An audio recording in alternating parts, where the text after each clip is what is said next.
요즘에 어떻게 잘 주무시고 계십니까? 평안하십니까?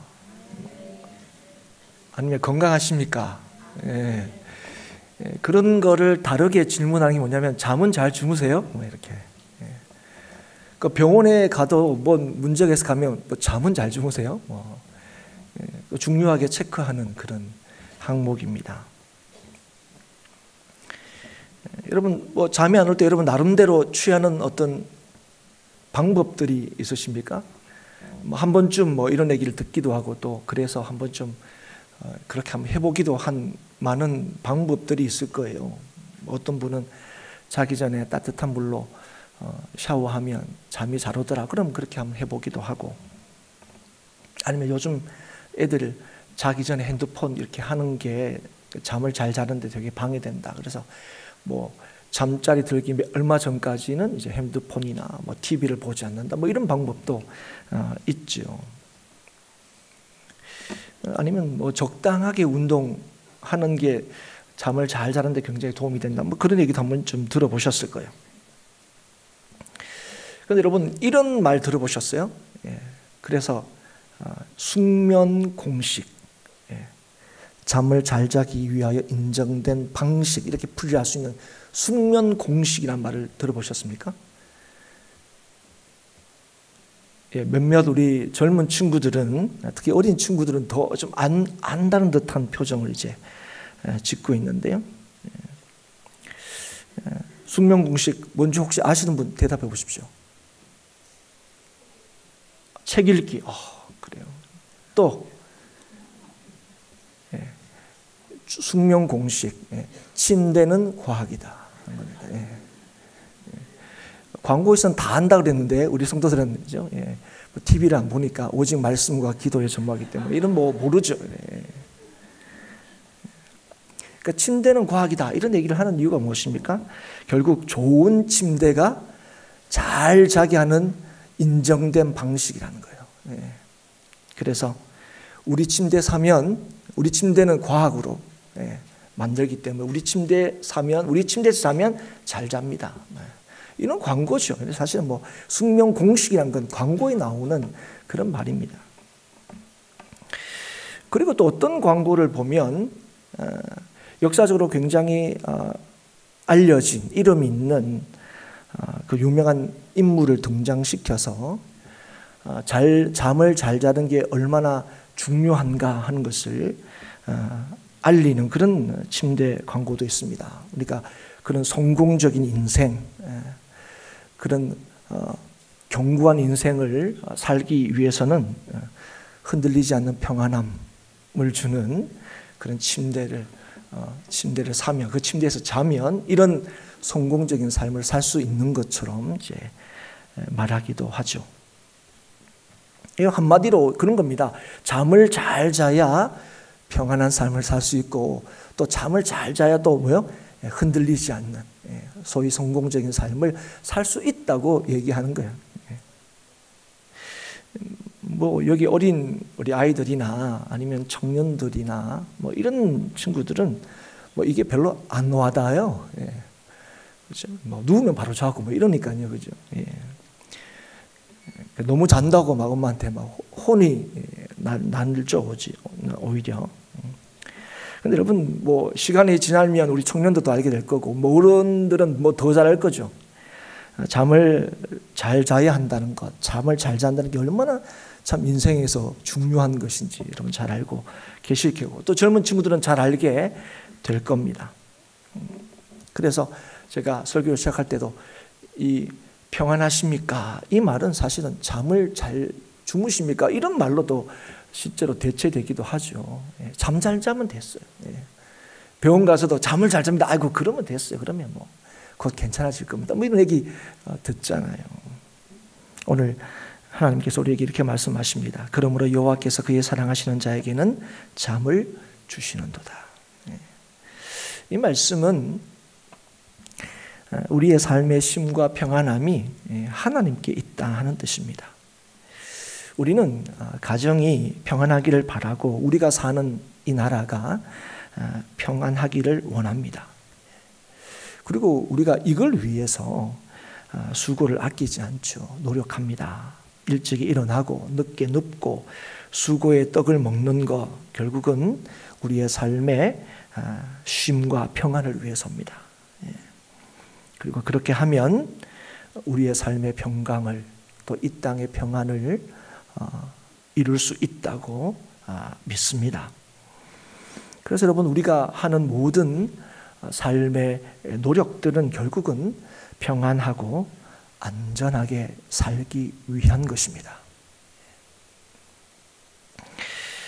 그런데 그런 우리에게, 그렇게 믿고 있는, 그렇게 알고 있는 우리들에게 우리의 집을 세우시는 분이, 우리나라를 지키시는 분이 하나님이시다 하는 것을 우리에게 말씀하고 계십니다.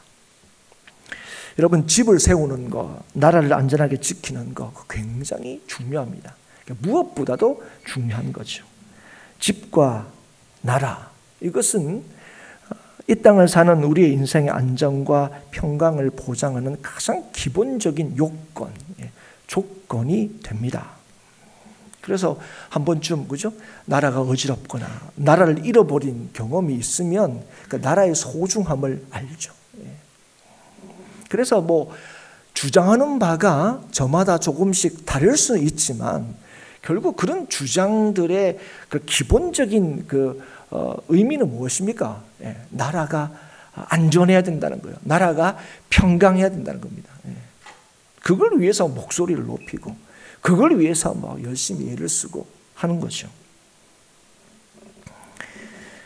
그래서 실제로는 여러분, 우리가 잠도 제대로 한번 푹 못 자고, 우리가 그런 얘기 하죠. 입을 거 안 입고, 먹을 거 안 먹으면서 열심히 모으기도 하고, 그렇게 예를 쓰죠. 근데 그 결국 뭡니까? 평강한 삶을, 안전한 삶을 위해서입니다. 그러면 얼마 전에 화제가 되었던 드라마가 있었는데, 그 드라마에 이런 대사가 나옵니다. 가정을 지키기 위해서 평생 열심히 일했던 그 아버지가 죽던 날 그 주인공이 이제 이렇게 나레이션을 하죠. 아빠는 처음으로 늦잠을 잤다. 여러분, 굉장히 짧은 한마디지만 아빠는 처음으로 늦잠을 잤다. 여러분, 이 말 한마디를 통해서 그 드라마를 봤든 안 봤든 그 사람이 얼마나 성실하게 열심히 살았는지를 여러분 다 아실 수 있을 겁니다. 그런데 하나님께서는 우리에게 이러한 예씀과 수고가 우리의 삶의 평안을 가져다 주는 것이 아니다, 그렇게 말씀하고 있습니다. 1절을 다시 한번 볼까요? 여호와께서 집을 세우지 아니하시면 세우는 자의 수고가 헛되며 여호와께서 성을 지키지 아니하시면 파수꾼의 깨어있음이 헛되도다. 여호와께서 하시지 않으면, 여호와께서 그 집을 세우시거나 그 성을, 이 나라를 지키지 않으시면 인간의 어떤 노력도 무의미하게 된다 하는 것입니다. 인간이 하는 일이, 평강을 위하여 인간이 수고하는 어떤 일이 아무리 대단하다 할지라도 헛될 수밖에 없다 하는 것입니다. 바벨탑을 건축하려던 사람들이 그랬습니다. 그들은 흩어지지 않기 위해서, 자신의 이름을 내기 위해서 바벨탑을 만들었습니다. 그러나 자신들을 지키기 위한 그들의 계획, 그들의 수고는 한순간에 아무것도 아니게 되었습니다. 왜 그렇습니까? 그것이 하나님의 뜻을 거스리는 것이었고, 그래서 그 일에 하나님께서 함께하지 않으셨기 때문에 그렇습니다. 우리는 주위에서 열심히 집을 세우고 자신의 삶의 안전을 위하여 노력하는 분들을 많이 봅니다. 사실은 정도의 차이가 있을 뿐이지 모든 사람들이 다 나름대로 이 일을 위해서 애쓰며 살아가고 있지요. 우리가 수고하는 만큼, 우리가 애쓰는 만큼 우리의 인생을 세우고 지킬 수 있을 거라고 여러분 생각합니다. 그리고 아이들한테도 그렇게 가르쳐요. 성실해라, 부지런해라, 열심히 좀 살아라, 이렇게 얘기하죠. 그러나 사랑하는 여러분, 하나님께서는 우리에게 하나님이 세우지 않으시는 인생은, 하나님이 지키지 않으시는 인생은 헛될 수밖에 없다, 분명히 말씀하십니다. 여러분, 이 말씀은 아무 일도 안 해도 집을 세우고 지킬 수 있다는 의미가 아닙니다. 하나님께서 함께 하시는 인생은 집을 세우는 수고나 성을 깨어 지키는 일이 없어도 된다는 의미가 아닙니다, 여러분. 여러분, 우리의 수고가 우리의 집을 세우고 의미 있게 하는 게 아니라고요. 그게 결정적인 게 아니라는 겁니다. 그래서 여러분 뭐요? 나의 수고와 행위를 의지하지 말라는 거예요. 자신의 힘을 믿지 말라는 겁니다. 사람은 떡으로만 사는 게 아닙니다. 우리는 떡이 있으면 산다고 생각합니다. 아니요. 하나님의 입으로 나오는 모든 말씀으로 살 것이다, 분명히 말씀하셨습니다. 우리를 이 땅에 살게 하시는 분은 오직 하나님이십니다. 그리고 우리가 이 땅을 힘있게 살 수 있는 것은 오직 하나님의 입에서 나오는 모든 말씀으로, 그 하나님의 뜻만이 우리를 온전케 하신다는 겁니다. 그래서 여러분, 오늘 우리가 애쓰고 수고할 필요가 없다는 게 아니라 우리의 애씀과 수고가 하나님의 뜻에 따른 것이 되어야 한다는 겁니다. 우리의 모든 것이 하나님의 인도하심을 받는 것이어야 한다는 것입니다. 그래서 하나님을 믿고 의지하는 거예요. 그런 자의 삶은 결코 헛되지 않는다는 거예요. 하나님께서 그가 한 모든 수고와 노력을 헛되이 하지 않으신다는 거예요. 예. 우리의 인생에 헛됨과 헛되지 않는 것 누구한테 달려있다고요? 하나님께 달려있다고요, 여러분. 그런 인생이 평안함을 누릴 수 있다는 거예요. 그러므로 그의 사랑하시는 자에게 여호와께서 잠을 주시는도다. 누가 잠을 잘 수 있습니까? 누가 생에 참된 평안을 누리며 살 수 있습니까? 좋은 침대. 침대는 과학이다 광고하는 그 침대를 사는 인생이 아니라는 거예요. 하나님께서 사랑하시는 사람입니다. 바로 하나님을 믿고 의지하는 사람입니다. 인생의 집을 세우시고 지키시는 분이 하나님이시다는 사실을 믿는 자입니다. 그들이 삶에서 평안을 누린다 하는 것입니다. 그래서 하나님이 사랑하는 자에게 계속해서 뭐라고 말씀하고 계시냐면, 자식은 여호와의 기업이요 태의 열매는 그의 상급이다, 이렇게 말씀합니다. 예. 자식에 대해서 얘기해요. 자녀에 대해서. 사랑 여러분, 오늘 같이 예배를 드리는데 같이 온 자녀들 한번 이렇게 옆에 이렇게 흙기 보지 말고 이렇게 한번 보세요. 사랑스러운 눈으로 이렇게 한번 싹 보세요. 네. 여러분, 이 아이가 정말 하나님께서 주신 여호와의 기업이고 여호와의 상급이란 사실을 정말 인정하시고 믿으십니까? 예, 그렇게 믿으며 살고 계셨습니까? 그래서 오늘 아침에도 따뜻하게 얘야 늦겠다 빨리 가자 이렇게 하셨어요? 예. 네가 이렇게 늦게 하니까 엄마 마음이 타는구나 뭐 이렇게 얘기하셨어요? 네. 그렇게 하지 않으셨죠? 그죠? 예. 야 오늘 같은 날도 막 이러면서 밥은 왜 또 안 먹고 이러죠. 예. 여러분, 하나님이 믿는 자에게 자식은 은혜로 주신 것임을 여러분 고백하고 계십니까? 예.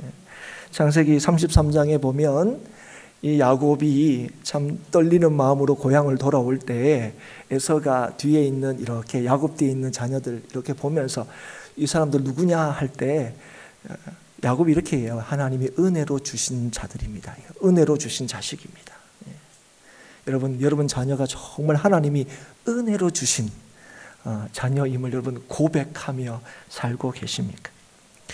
요즘 젊은 사람들이 참 꺼리는 것이 있죠. 예. 젊은 사람이 꺼린다 그러면 여러분 금방 떠오르실 거예요. 그러니까 결혼하는 거를 예전에는 때가 되면 결혼해야지 하는데 요즘 때가 됐는데도 때가 지났는데도 결혼할 생각을 하지 않아요.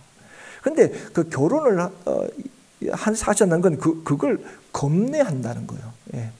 이걸 반드시 해야 된다 뭐 이렇게 생각하지 않아요. 피할 수 있으면 안 할 수 있으면 안 하고 싶은 거죠. 그러니까 결혼하는 걸 좀 겁을 냅니다. 그런데 결혼한 것보다 더 겁을 내는 게 있습니다. 그게 뭐죠? 결혼해서 애를 낳는 겁니다. 예. 여러분 요즘 젊은 사람들이 다 그래요. 예. 그리고 뭐 이미 결혼하셔서 아이를 이렇게 장성하게 키우신 분들도 결혼하고 애를 낳는 거, 그게 삶을 더 복되게 하고 윤택하게 하고 이렇게 하는 게 삶을 더 어렵게 만들고 힘들게 만든다고 생각하는 거예요. 그래서 여러분, 결혼 또 자식 이런 걸 인생의 어떤 장애물처럼 여기는 그런 시대를 우리는 살고 있습니다. 그런데 여러분도 혹시 그렇게 생각하고 계십니까? 결혼이 자녀의 인생의 평안함을 깬다고 여러분 혹시 생각하십니까? 그래도 목사님 결혼을 해야죠. 그 애는 낳아야죠. 한 명. 나도 낳아보니까 많이 낳아봐야 소용없더라고요. 여러분, 왜 그렇게 생각할까요? 여러분, 하나님께서는 처음에 세상을 창조하시고 난 뒤에 인생들에게 생육하고 번성하여 땅에 충만하라. 우리가 예수 믿어서 이제 알게 되는 가장, 그죠? 하나님의 가장 첫 번째 뜻 중에 하나가 이런 건데. 근데 왜 우리가 이렇게 생각할까요? 그건 우리의 수고와 애씀이 우리의 삶을 지키고 세운다고 믿기 때문에 그래요. 하나님이 우리의 집을 세우시고 지키신다는 사실을 신뢰하지 않기 때문에 그렇습니다. 하나님이 우리의 평안이시다는 것을 알지 못하고 믿지 못하는 자가 그렇게 생각하는 거예요. 그래서 믿음대로 살지 않고 어떻게 사는 겁니까? 사는 대로 믿는 거죠. 여러분, 오늘 우리의 믿음은 어떤 겁니까? 사는 대로 믿고 계시는 겁니까? 아니면 믿음대로 살고 계십니까? 사는 대로 믿는 사람들의 특징이 두려움입니다. 원망입니다. 불평입니다. 네가 잘했니 못했니 이렇게 되는 거예요. 근데 여러분, 믿음대로 사는 사람들은 어떻게 합니까? 소망입니다. 격려하게 돼요. 힘을 주게 됩니다. 여러분. 오늘 여러분의 가정은 사는 대로 믿는 가정인지 믿음대로 사는 가정인지 돌아볼 수 있기를 주의 이름으로 축복합니다. 오늘 자녀들에서 얘기할 때 3절에 이렇게 시작합니다. 보라, 자식들은 여호와의 기업이요 태의 열매는 그의 상급이로다. 앞에 뭐가 있습니까? 보라가 있습니다. 여러분, 이 보라는요, 이 성경에 이런 말이 가끔씩 등장합니다. 보라 이렇게 하실 때는 이후에 하나님께서 너희에게 주시는 말씀에 주의를 기울이라는 거예요. 여러분, 하나님의 모든 말씀에 대해서 우리가 취해야 할 태도는 뭡니까? 하나님의 말씀이기 때문에 이 말씀을 하나님의 말씀으로 기울여 듣고 그 말씀을 하나님의 말씀으로 받는데, 하나님께서 특별히 우리한테 보라 할 때는 이 하나님이 주시는 말씀을 뭐예요? 더 주의 깊게 듣고 따르라는 거예요. 믿으라는 거예요.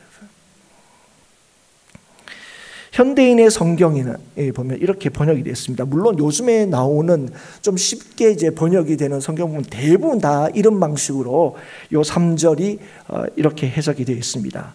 자녀는 여호와께서 주신 선물이며 상급으로 주신 그의 축복이다. 아멘이십니까, 여러분? 여러분, 자녀가 하나님께 주신 선물임을 여러분 믿으십니까? 이 자녀가 하나님께서 상급으로 주신 하나님의 축복이라는 사실을 여러분 믿으십니까? 사랑하는 여러분, 선물 왜 줍니까? 선물은 좋으라고 주는 겁니다. 그죠? 기분 나쁘라고 주지 않습니다. 여러분, 상은 왜 줍니까? 상은 언제 줍니까? 잘하면 줍니다. 그리고 더 잘해라고 줍니다. 맞죠, 여러분? 사랑하는 여러분, 하나님께서는 우리에게 자녀를 선물로 상급으로 주셨습니다. 여러분, 예수 믿는 사람들은 그러면 아이를 낳아서 키우는 게 예수 믿지 않는 사람들보다 좀 낫습니까? 예수 믿는 가정에서 태어난 아이들은 예수 믿지 않는 아이들보다 좀 더 말을 잘 듣습니까? 꼭 그런 것은 아니다. 하나님께서 지금도 여러분에게 너무 선명하게 알게 해주시죠. 여러분, 예수를 믿는 사람들의 아이는 뭐 그래요, 좀 착하다, 뭐 그렇지만 여러분, 정도의 차이인 거죠. 똑같이 때가 되면 말을 안 듣고, 그죠? 어김없이 속을 썩이고, 똑같습니다. 자녀를 키우는 것은 힘들고 어렵습니다. 그래서 때로는 세상이 결혼도 안 하려고 그러고 또 아이도 안 키운다 그러면 안 낳으려고 그러면 그게 뭐 영 이해가 안 되는 건 아닙니다. 그럼에도 불구하고 오늘 우리가 눈에 보이는 대로 생각하는 것이 아니라 오늘도 하나님께서 영원히 살아계신 하나님께서 온전하신 하나님께서 오늘도 우리에게 자녀는 좋으라고 주신 선물임을 여러분 기억하십시오. 예. 우리의 모든 것을 책임지시는 하나님께서 우리 가정에 이 자녀를 주셨다는 사실을 절대로 잊지 마십시오. 예. 사랑하는 여러분, 아이는 하나님께서 자녀는 우리의 삶의 평안을 깨기 위해 주신 것이 아니라 뭘 위해서 주신 것이라고요? 평안을 누리도록 하시기 위해서. 지금은 잘 안 믿기시죠, 그렇죠? 예. 저도 사실은 안 믿깁니다, 솔직히. 이 말씀을 보는 지금의 현실을 살아가는 현재를 살아가는 저에게는요. 뭐 자녀가 있어서 좋을 때도 있고 있지만 자녀 때문에 평안한 것도 있지만 자녀 때문에 평안이 깨지는 경우도 너무 많거든요. 그런데 여러분, 하나님이 우리의 모든 것을 아시는 하나님이, 우리 가정을 세우신 하나님이, 우리 인생을 영원토록 책임지시는 하나님이 뭐라고 말씀하시는 거예요? 자녀는 하나님께 주신 선물이고 상급이다, 축복이다. 이 아이를 통해서 너의 삶에 하나님께서 주시고자 하는 게 뭐라고요? 평강이다. 아멘이십니까? 예. 그래서 여러분, 자녀를 왜 주셨다고요? 평강을. 평강은 어디에 있습니까? 하나님께 있습니다. 그래서 여러분, 분명한 게 있습니다. 여러분, 자녀를 키우면서 여러분 어떻게 됩니까? 하나님을 찾게 되죠. 하나님을 구하게 되죠. 여러분. 하나님을 의지하게 되죠. 예. 여러분, 하나님만을 더 신뢰하지 않을 수가 없게 되는 겁니다. 여러분. 하나님께서 이 일을 통하여 우리의 삶에 뭘 주시는 겁니다? 뭘 주십니까? 평강을 누리도록 하시는 겁니다. 평강은 아이들이 잘 자라고 부모 말 잘 듣고 하는 것이 아니라 우리가 하나님을 온전히 바라보고 신뢰할 때 우리의 삶과 가정에 주어지는 것이라는 사실을 깨달을 수 있기를 주님으로 축복합니다. 아이들에게 그걸 가르치는 거예요. 너 공부 잘하고 성공하면 네 삶에 평강이 있다. 아니요. 하나님의 지키심과 세우심에 너의 삶에 평강이 있다 가르치는 거예요. 아이들이 하나님을 바라보게 하십시오. 하나님을 구하게 하십시오. 그게 여러분 하나님께 자녀를 여러분에게, 여러분 가정에게 주신 까닭입니다. 그런데 우리는 자녀들을 어떻게 합니까? 내 마음대로 키우려 하죠. 내 뜻대로 안 되면 화를 내죠. 아이는 다 자기 먹을 것을 가지고 태어난다는 속담이 있습니다. 한 번쯤 다 들어보셨을 거예요. 이 말은 일단 아이는 태어나면 알아서 크게 되어 있다는 겁니다. 그 옛말은 틀린 것이 없다 하지만 요즘 이 말 하면 다 욕먹습니다. 예. 목사님 먹고만 삽니까? 예. 요즘 애들 키울 때 교육비다 뭐다 얼마나 참지? 예. 먹을 것만 가지고 태어나는 게 아니라 뭐도 가지고 태어나야 돼요? 예. 이것저것 가지고 많이 태어나야 돼요. 이렇게. 예. 그래서 어떤 인생을 꿈꿉니까? 젊은 사람들이 다 가지고 있는 집안에 태어나는 걸 꿈꾸는 거예요. 예. 그걸 기대하는 겁니다. 그렇게 되면 뭐죠? 그게 복된 인생이요. 예. 다 갖추어져 있는 집에서 태어나면 할렐루야. 예. 태어났는데 없어, 그렇죠?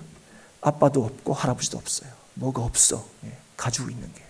그러면 뭡니까? 자기의 삶에 대해서 한숨을 짓고 탄식하고 이번 생은 틀렸니 걸렀니 이러면서 얘기하죠. 여러분, 오늘 이 말은 사실은 굉장히 무책임하게 들릴 수 있습니다. 여러분, 그렇다면 오늘 자녀에 대해서 우리에게 주시는 하나님의 말씀에 대해서는 여러분 어떻게 이해하고 받아들이십니까? 에휴, 하나님은 지금 안 살아봤어서 모르셔. 이렇게 혹시 생각하십니까? 예. 이 상황을 지금 하나님, 이거는 몇천 년 전에 얘기하신 거잖아요. 예, 지금 이 현실을 하나님 모르시니까 이런 말씀을 하시는 거죠. 혹시 여러분, 만에 하나라도 이렇게 생각하시는 분이 혹시 계십니까? 지금 우리는 말로만 하나님께서 지금도 살아계시고 역사하시고 하나님께서 창조하신 모든 세상을 주의 선하신 뜻대로 다스리고 있다는 사실을 말로만 하고 이런 말씀에 대해서는 알고 하나님도 잘 모르시는 게 맞네. 혹시 이러고 계시지는 않습니까? 여러분, 우리가 분명하고 확실하게 우리가 알아야 될 것은 지금의 우리의 현실과 상황에 따라서 하나님의 말씀을 재단하려고 해서는 안 된다 하는 것입니다. 왜요? 하나님의 말씀은 영원하기 때문이었습니다. 하나님의 말씀은 틀림이 없기 때문에 그렇습니다. 오늘 하나님께서 뭐라고 말씀하십니까? 자식을 장사의 수중에 화살에 비유하면서 이것이 화살통에 가득한 자는 복되다 말씀하십니다. 이 말씀은 변함이 없습니다. 예. 우리는 이 말씀 알고 이거 수천 년 전에야, 예. 뭐 사람이 많아야, 예. 사람이 많아야 그게 힘이죠. 이런 거죠. 농경 사회에서는 옛날에 총이나 칼이나 창으로 싸워야 될 그때야 이런 사람들이 많으면 그런 거죠. 그럼 요즘엔요. 여러분, 이 대한민국에서 지금 제일 큰 문제가 뭡니까? 뭐죠? 뭐 경제가 어렵고 정치가 불안하고 뭐 사회적으로 참 타락하고 이런 것도 있지만 여러분, 그건 문제가 아니에요. 뭐가 제일 문제입니까? 예, 출산이 문제예요. 그건 여러분 우리 대한민국만 그런 게 아니에요. 옆나라, 그죠? 수십억의 인구를 자랑하는 중국도 지금 뭐가 걱정인지 아세요? 예, 인구가 적어서 걱정이에요. 이해가 되십니까, 여러분? 예. 여러분, 불과 수십 년 전만 해도 야, 인구가 많아서 우리는 다 못 산다. 야, 이러다 다 우리 망해. 뭐 이랬습니다. 여러분, 다 그런 시대를 살아오셨죠, 그죠? 예. 근데 지금 어떻습니까? 불과 몇 년 안 지났는데 사람 없어서 다 망한대요. 예. 5천만을 헤아리는 우리나 10억을 훌쩍 넘긴 중국이나 다 똑같이 뭐예요? 사람 없어 망한다. 큰일 났다는 거예요. 사랑하는 여러분, 생명을 주시는 분은 하나님이시고 하나님이 사랑하시는 자에게 자식은 뭘로 주신다고요? 기업으로, 선물로, 상급으로 주신다고 하십니다. 자식을 키우는 일은 상당히 수고스럽고 힘들고 어려운 일이 분명하지만 성도들에게 하나님께서는 자식을 통하여 그의 인생에 수치를 당하지 않게 하신다고 분명히 말씀하셨어요. 우리는 잘 키워야죠. 잘 가르쳐야죠. 그런데 우리는 그럴 능력이 없어요. 항상 이래요. 제가 정말 수십 년 전에 지금의 기준으로도 엄청나게 많은 돈을 월급으로 받는 어떤 분이 자식 하나 딱 낳고 더 이상 안 낳는데 왜 안 낳느냐 할 때 아이고 나는 자식 하나밖에 놓을 돈을 못 번다는 거예요. 그 당시에 저는 그분의 뭐 거의 한 50분의 1밖에 못 받을 텐데 그분이 한 2천만 원 정도 벌 때 그때 수십 년 전이에요. 제가 전도사 때인가 그랬더니 하나만 딱 낳았어요. 이유는 뭔지 아세요? 내 버는 돈이 딱 하나 키우기 적당하다는 거예요. 그런데 그런데도 둘, 셋 놓으신 여러분 왜 그런지 아세요? 하나님이 자녀를 은혜로 주신다는 걸 믿었기 때문에 그래요. 아멘이십니까 여러분? 사랑하는 여러분, 기억하십시오. 자녀는 하나님께서 우리에게 선물로 주신 하나님의 축복입니다. 그래서 자식은 하나님께서 여러분을 힘들게 하시기 위하여 주신 것이 아니고 수치를 당하지 않게 하시기 위하여 하나님께서 여러분에게 주셨습니다. 기업과 상금으로 하나님께서 복으로 주셨다는 것입니다. 여러분, 하나님이 주시는 복은요 결코 우리를 수치를 당하지 않게 합니다. 바울이 복음을 내가 부끄러워하지 않는다 이런 얘기합니다. 복음, 십자가에 달려 죽으신 예수님, 그게 뭡니까? 그 분이 나를 구원하셨다는 이 복음이에요. 겉으로 볼 때는 그 복음이 아무런 힘이 없어 보입니다. 그런데 이 복음을 내가 부끄러워하지 않는다. 뭡니까? 이 복음이 내 인생에 진짜 자랑이 된다는 거예요. 진짜 힘이 된다는 것입니다. 사랑하는 여러분, 모든 것을 지으신 하나님께서 우리의 집을 세우시고 지키시는 하나님이심을 믿으십니까? 여러분, 우리가 하나님의 사랑을 받은 자임을 믿으십니까? 그렇다면 하나님이 우리의 삶의 평안이심을 잊지 마십시오. 하나님께서 우리의 모든 일을 헛되지 않게 하시는 줄을 믿으시기 바랍니다. 우리의 수고와 애씀이 내가 아니라 주의 뜻을 이루고 다른 일이 될 수 있기를 바랍니다. 우리의 수고 애씀이 내 뜻, 내 계획을 이루는 것이 아니라 주의 뜻을 이루고 다른 일이 될 수 있기를 주의 이름으로 축복합니다. 우리에게 주신 자식은 장애물이 아닙니다. 골칫거리가 아닙니다. 여호와의 선물이고 상급이며 하나님께 주신 복이란 사실을 한시도 잊지 않을 수 있기를 바랍니다. 오늘 이 아침에 주시는 이 말씀에 우리 모든 성도들이 아멘하고 그래서 주께서 약속하신 복을 누리는 삶을 살 수 있기를 바랍니다. 오직 하나님께서 가정과 나라를 세우시고 지키심을 믿어서 오늘도 하나님의 말씀을 쫓아 담대하고 힘있게 살아가는 저와 여러분이 될 수 있기를 바랍니다. 하나님이 세우시고 지키시는 인생의 평안함을 오늘도 누리는 우리 모든 행복한 교회 가정들이 다 될 수 있기를 다시 한번 주의 이름으로 축복합니다.